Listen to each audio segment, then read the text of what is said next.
जय सियाराम मित्रों, आप सभी का आपके लोकप्रिय आदर्श धर्म प्रश्नोत्तरी कार्यक्रम में हार्दिक स्वागत है।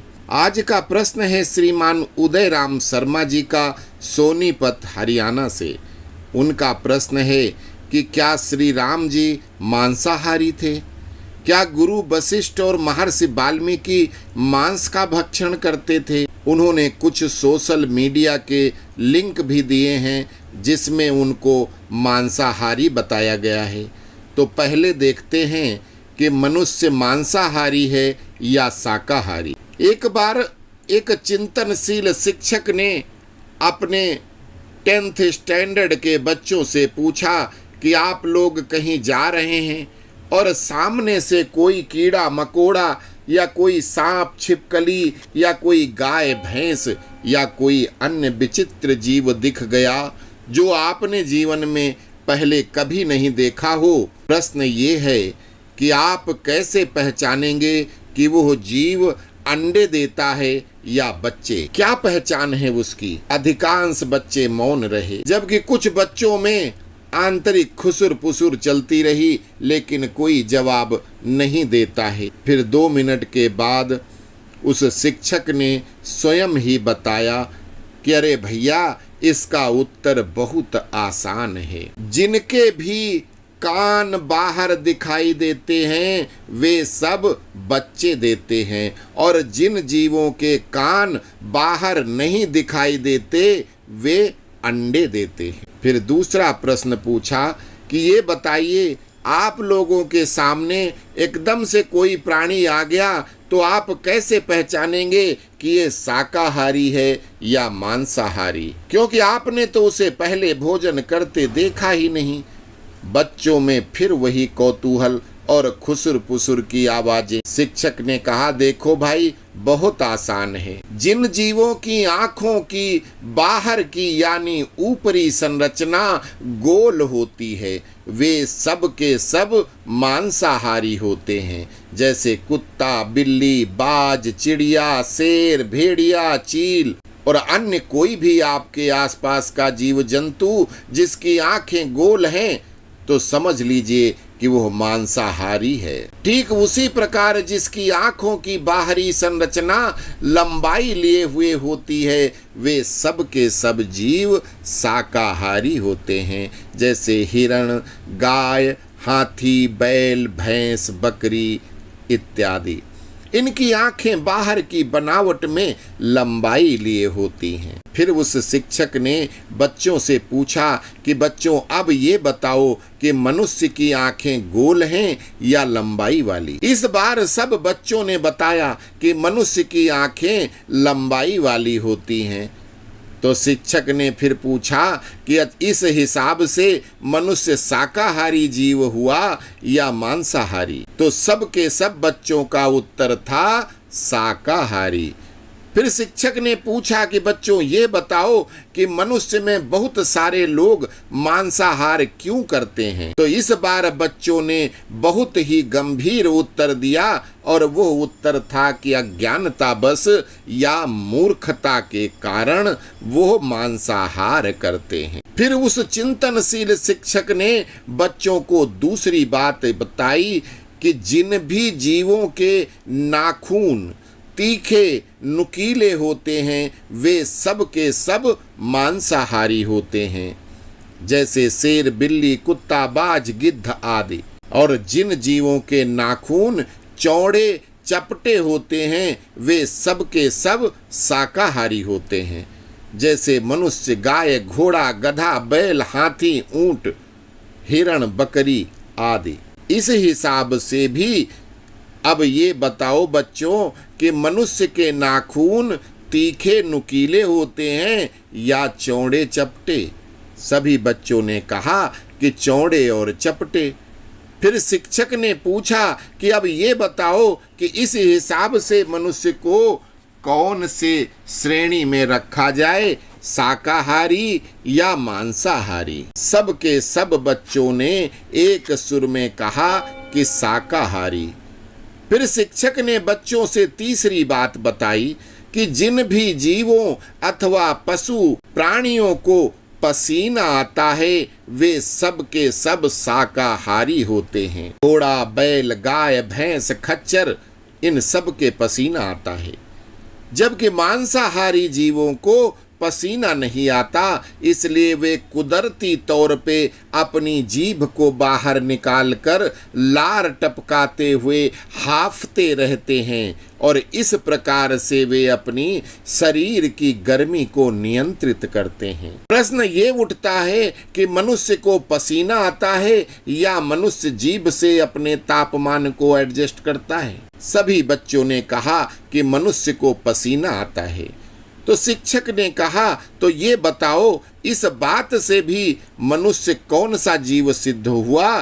तो सब के सब बच्चों ने एक साथ कहा, शाकाहारी। सभी लोग, विशेषकर अहिंसा में, सनातन धर्म, संस्कृति और परंपराओं में विश्वास करने वाले लोग भी चाहें तो बच्चों को नैतिक बौद्धिक ज्ञान देने अथवा सीखने पढ़ाने के लिए इस तरह बातचीत की शैली विकसित कर सकते हैं। इससे जो वो समझेंगे, सीखेंगे, वो उन्हें जीवन भर काम आएगा, याद रहेगा, पढ़ते वक्त भी बोर नहीं होंगे। बच्चे अगर बड़े हो जाएं तो उनको ये भी बताएं कि कैसे शाकाहारी मनुष्य जानकारी के अभाव में मांसाहार करता है और कहता है कि जब अन्न नहीं उपजाया जाता था तब सब मांसाहार का सेवन करते थे, जो सरासर गलत है, झूठ है, अज्ञानता है। क्योंकि मनुष्य कंद मूल एवं फलों पर जीवित रहते थे,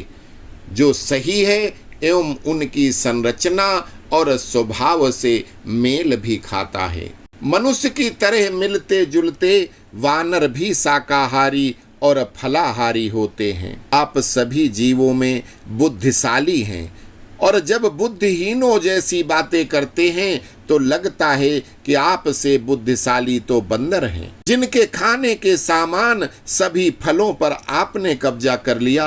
वो बेचारे भूखे रहते हैं फिर भी वो शाकाहारी रहते हैं, और हम जिनके पास बानरों और पक्षियों के फलों पर भी कब्जा है, गाय भैंस बकरी आदि के खाने, उनके घास फूस और सभी प्रकार के अन्न पर भी हमारा कब्जा है, इसके बावजूद हम अगर किसी प्राणी की हत्या करके उसका मांस खाते हैं तो हम पशुओं से भी गिरे गुजरे हुए हैं। सोशल मीडिया पर कुतर्कियों ने भगवान श्री राम को मांसाहारी कहा है और खासकर कुछ नव बौद्ध बने अम्बेडकरवादी लोग उदाहरण देते हैं कि राम जी भाइयों के साथ शिकार करते थे। उन कुतर्कियों की बुद्धि पर तरस आता है।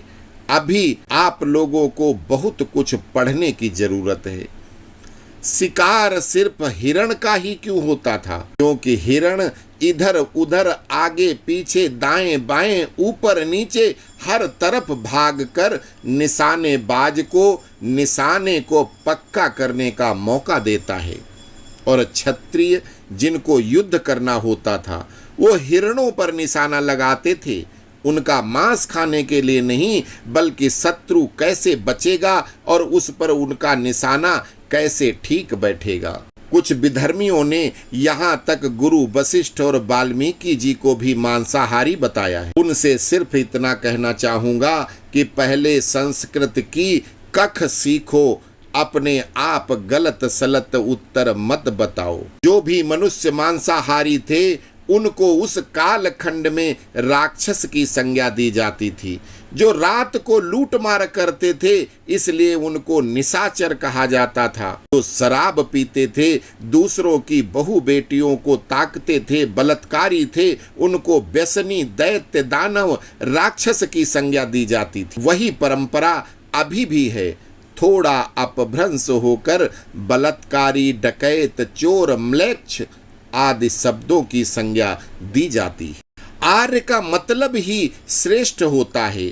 जो खुद आर्य थे, जो दिनों दिन नहीं वर्षों वर्ष तक अपनी भूख प्यास को रोक सकने की क्षमता रखते थे, वो भला मांसाहारी कैसे हो सकते थे? यहाँ पर बचपन में एक हिंदी मुहावरा पढ़ा था, वो वही चरित्रार्थ होता है। और वो था कि सावन के महीने में हुए अंधे व्यक्ति को जीवन भर सिर्फ हरा हरा ही दिखता है। असल में वो लकीर के फकीर अपनी सोच का विकास नहीं कर सके और मुक्त की मैकाले शिक्षा पद्धति से पढ़कर कोई आध्यात्मिक ज्ञान प्राप्त नहीं कर सकता, क्योंकि उसमें तो आपको सिर्फ सनातन विरोध ही बताया जाएगा, राक्षस कर्म ही सिखाया जाएगा। उसी प्रकार मांसाहारी राक्षसों को श्री राम क्या, कृष्ण क्या, परशुराम क्या, वशिष्ठ क्या, सभी मांसाहारी ही दिखेंगे, क्योंकि वो सावन में अंधे हैं। अपने पाप को छिपाने के लिए ही दूसरे को पापी बोलने का प्रचलन बहुत पुराना है और यही ये वामपंथी मीम भीम वाले कर रहे हैं और सोशल मीडिया पर झूठ फैला रहे हैं, ताकि ज़्यादा से ज़्यादा लोग पाप के रास्ते पर चलकर उनके जैसे बन जाएं। आप लोग आर्यपुत्र हैं।